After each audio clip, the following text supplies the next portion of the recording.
JBNN keep you informed. I'm Michelle Jones. Before we get into the news, please remember to like, subscribe, leave a comment, and share the news with someone today. Now onto the news. St. James man charged with murder of a fatal shooting at party in Hampton. As St. James Summer has been charged with murder and use in a crime to commit a felony following the fatal shooting of a man at a party in Hampton District on Saturday, March 8. The accused, 36-year-old Ryan Bernard of retirement in Gutters, is charged in connection with the killing of Aswin Thompson, also 36, a labourer from Hampton District. Reports from the Granville Police were that, around 4:30 a.m., both men were among patrons at a party in the community when Bernard allegedly shot Thompson in the head while he was seated in a car. Bernard then fled the scene. Thompson was rushed to hospital, where he was pronounced dead. Following investigations, lawmen conducted an operation in Hampton on Monday, March 11, and apprehended Bernard at his home. He was subsequently charged. His court date is being finalized. Woman seriously injured in Fair Black River Market dies. A woman who suffered serious burns to her body following a suspected arson attack at the Black River Market in St. Elizabeth on Ash Wednesday has died. The deceased has been identified as 47-year-old Donna Legister of 4 Crane Road in Black River. Legister, who had sustained burns to 80% of her body during the March 5 incident, was receiving care at the Black River Hospital before she died on Wednesday. A man who received burns to his hand and foot was treated and released on the same day. It was reported that Legister and the man were asleep in the market at about 2 a.m. when they were set ablaze by unknown persons. Firefighters stationed next door to the market responded to the blaze. A bottle with a chemical substance was reportedly found at the scene. The police are still trying to identify the perpetrators of the attack and the motive. Man cut down by police at a long rap sheet. The man fatally shot during a police operation in Savamar last Tuesday at a criminal history in Westmoreland that spanned over a decade. Junior James, otherwise called Shatter, was heavily affiliated with the Delete Gang, one of the most notorious criminal groups in the parish. The first addition to James' criminal record came in 2014 when he was charged for breaching the Law Reform Act. The second came a year later, on October 4, 2015, as he was charged with a double murder earlier that year in August. The victims were identified as 43-year-old shopkeeper Ricardo Sinclair, otherwise called Lion, and 18-year-old student Johnny Sinclair, otherwise called Ziggy. The records show James committed the murder alongside another man, Howard Hughes, otherwise called Chubby. His criminal record would see a third entry on November 22, 2016, when he was arrested following a police operation in Savamar. He would later be charged for breaching the Law Reform Act. In December 2016, James was slapped with multiple charges, including the murder of Ralph Blair, robbery with aggravation, and assault of common law. January 17 saw James remanded in custody for the murder of Francis Barrett. James was charged with Barrett's murder, as well as robbery with aggravation and illegal possession of firearm. The next 3 years would see no further additions to James's criminal record. He would end this drought in 2021 when a then 28-year-old James, along with 3 other men, broke into a man's house and robbed him of over $450,000 in cash. For this crime, he was charged with illegal possession of firearm and robbery with aggravation. He was alleged to have murdered 2 men following this incident, O'Shane Romano in 2022 and Ronaldo White in 2024. Last February, he was wanted for wounding with intent. The victim, Mark Watson, who succumbed to the injuries days after the attack, claimed someone else was responsible for the attack. Watson's son refuted this, claiming it was James and another man that attacked his father. James's reign of terror in Westmoreland came to an end on Tuesday, March 4, when he was fatally shot during a police operation in the community of Gully Banks in Savamar. A submachine gun with 4 rounds of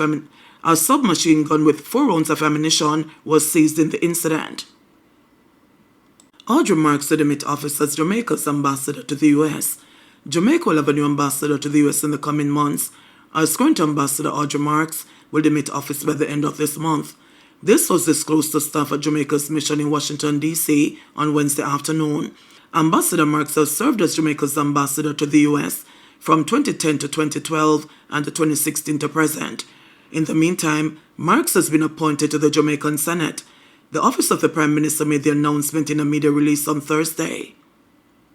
Meanwhile, former Commissioner of Police Anthony Anderson has been appointed Jamaica's ambassador designate to the United States of America and a permanent representative designate to the Organization of American States. Minister of Foreign Affairs and Foreign Trade, Senator Kamina Johnson-Smith, announced the appointment in a media release on Thursday. Manchester Police Support Peace Ambassadors in Schools initiative.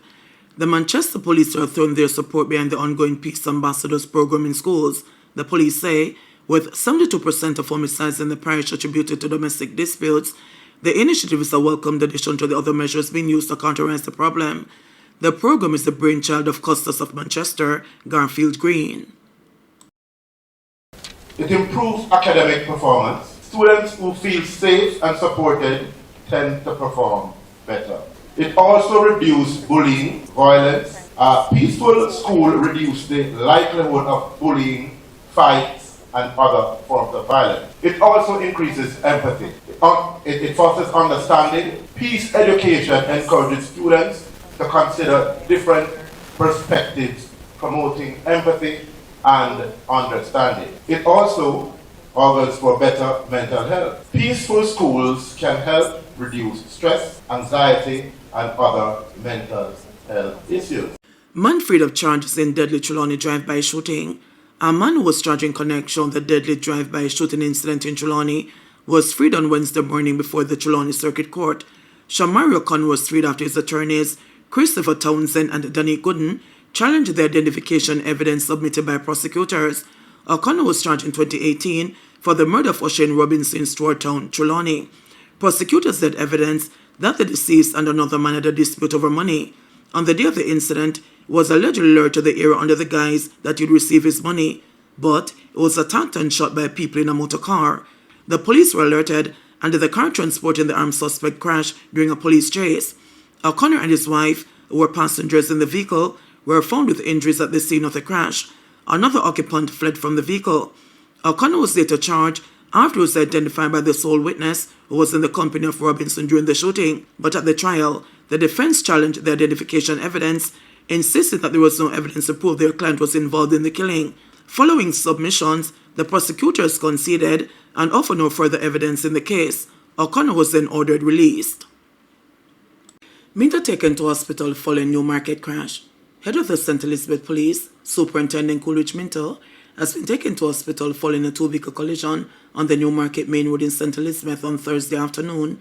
Superintendent Minto was heading to Westmoreland when his vehicle was involved in a collision with another in the vicinity of Jack's Gate.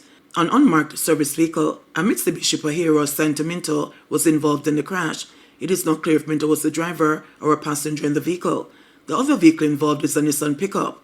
In a WhatsApp message, Minto confirmed the accident but said he was on his way to the hospital. "I can't speak," he said via WhatsApp. His condition and whether he sustained injury are not clear at this time. Deportee welcomed home with a murder charge. Detectives from the St. Catherine North Police Division have laid a murder charge against 42-year-old Aaron Beckford, otherwise called Yaya, a labourer of Rensbury District in Clarendon, arrested from an incident in St. Catherine on December 23, 2020. Reports from the Spanish Town Police were that at about 8:20 a.m. on that date, Beckford and another man had an altercation during which Beckford allegedly used a knife to stab the man. The police were alerted, and on their arrival, the man was taken to the hospital where he succumbed to his injuries while undergoing treatment. The deceased was later identified as Javon Powell, otherwise called Dummy, of Thompson Pen, Spanish Town in St. Catherine. On Friday, March 7, 2025, Beckford was arrested at the Norman Manley International Airport in Kingston when he arrived on a deportation flight. He was subsequently charged following a question and answer session in the presence of his attorney. His court date is being arranged. JBNN keep you informed. Please remember to subscribe, like, share, leave us a comment, and click the notification bell to receive our daily news items.